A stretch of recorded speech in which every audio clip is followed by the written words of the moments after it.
Welcome to CCK Live. My name is Emma Peterson, and today I'm joined by my colleagues Frank Padula and Michelle Dottori, and we're going to be discussing secondary conditions to knee pain.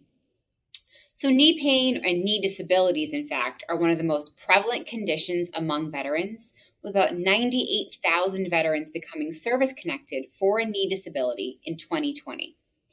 Now, knee pain and knee disabilities can be rated under a variety of diagnostic codes, and they all fall under 38 CFR section 4.71a.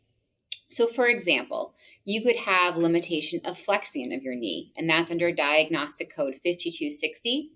And this refers to the range of the motion of your knee as you move it or curl it inwards towards your body.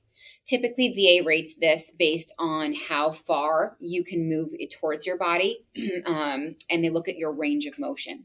Similarly, limitation of extension of the knee, or diagnostic code 5261, refers when the knee is not frozen but is limited in terms of how far you can extend it, meaning you can't straighten it all the way. There's also a couple other diagnostic codes that are pretty regularly used, including instability of the knee under diagnostic code 5257, ankylosis of the knee under 5256, total knee replacements under code 5055, and partial knee replacements, which don't have their own diagnostic code, but are often rated under the symptoms and residuals that they cause. So Frank, why don't you walk us through some of the secondary conditions, so not the knee disability themselves, the secondary conditions that can result from having one of these knee disabilities? Absolutely. So secondary service connection, it's important to understand that disabilities can become service connected on a secondary basis when veterans show VA that the disability was either caused or aggravated by the primary disability that is already service connected. And veterans can file a claim for secondary service connection using VA's claim form, the VA form 21526EZ, which is the same way that they would file for any other disability. And some common secondary conditions to knee disabilities, it's important to note knee disabilities are pretty common primary disabilities that result in secondary disabilities that can be subject to service connection. Again, some of the most common secondary disabilities include maybe other orthopedic disabilities. So other orthopedic disabilities can arise from the service-connected knee disability. For example, knee disabilities might affect a person's posture, or they might affect the way that that person may walk. And in turn, that could result in another knee disability, a hip disability, or even a back disability. A good rule of thumb related to that is to remember that knee disabilities most commonly affect parts of the body that might be above the knees. For example, as I just mentioned, maybe the hips or the back. And related to that as well, veterans might have a harder time showing that their knee disabilities affected parts of the body that are below the knees, maybe something like the ankle or a foot disability. So Michelle, can you tell us a little bit about arthritis? Yeah. So a knee condition can sometimes cause a person to develop arthritis or vice versa, meaning that their arthritis can maybe cause a knee condition.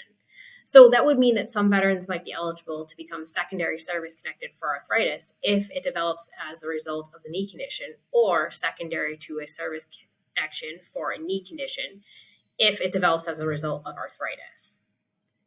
Another common secondary service connection that maybe people don't notice or know as much about is GERD, which is gastroesophageal reflux disease.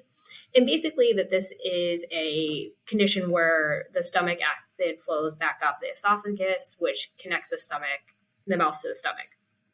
This often we see happens because veterans are prescribed NSAIDs or pain medication, and it's a common side effect of the medication that they're taking.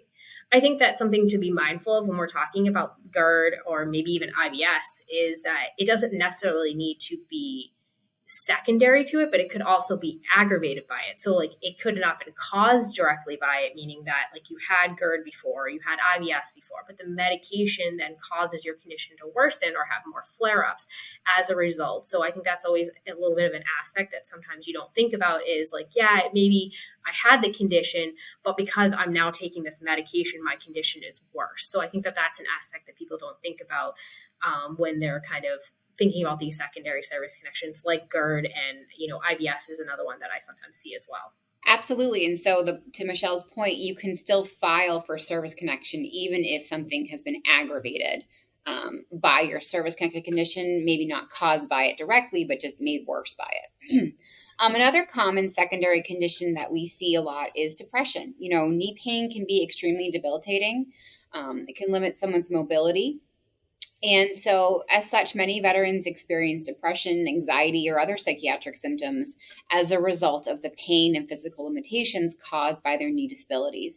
So, if a veteran develops depression or any other psychiatric disability as a result of their knee condition or any other condition, really, the impact has on their day-to-day life, they may be eligible for secondary service connection. Frank, talk to us more about limited mobility and how that can also cause impacts on someone's livelihood. Yeah, so, it's important to also understand that obesity could serve as an intermediate step between knee disabilities and another disability. And for example, what that means, knee disabilities may make it harder for someone to exercise and remain at a weight that is not considered obese. So therefore, the knees could be linked to obesity, and the obesity could be linked to another disability that could be subject to service connection.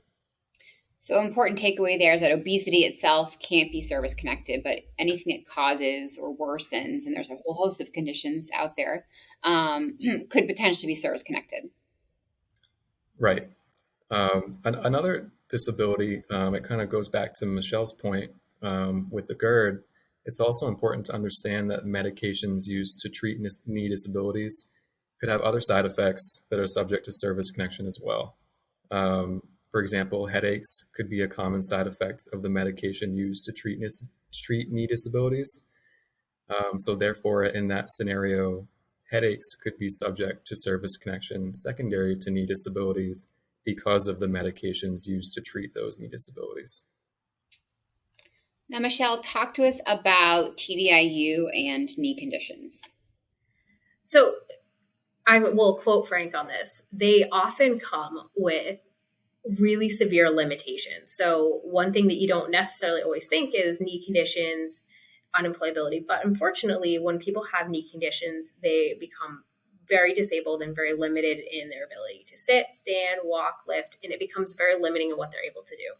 So this is when we start talking about TDIU, or total disability based on individual unemployability. You have the scheduler criteria, which is when you have one condition rated at 60% or more than one condition, or if the combined rating of 70% and one condition at least 40%, where you're saying you're unable to secure or follow substantially gainful employment because of these service-connected conditions.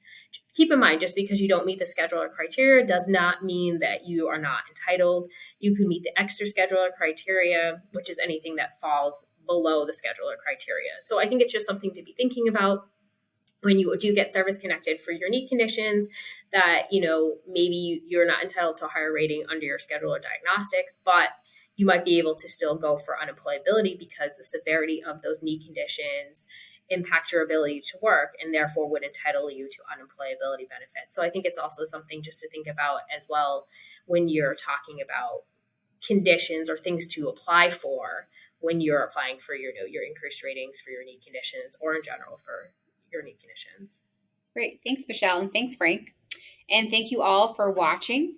More information on the conditions discussed in this video can be found on our blog. Also, please be sure to check out our other YouTube videos and subscribe to our channel.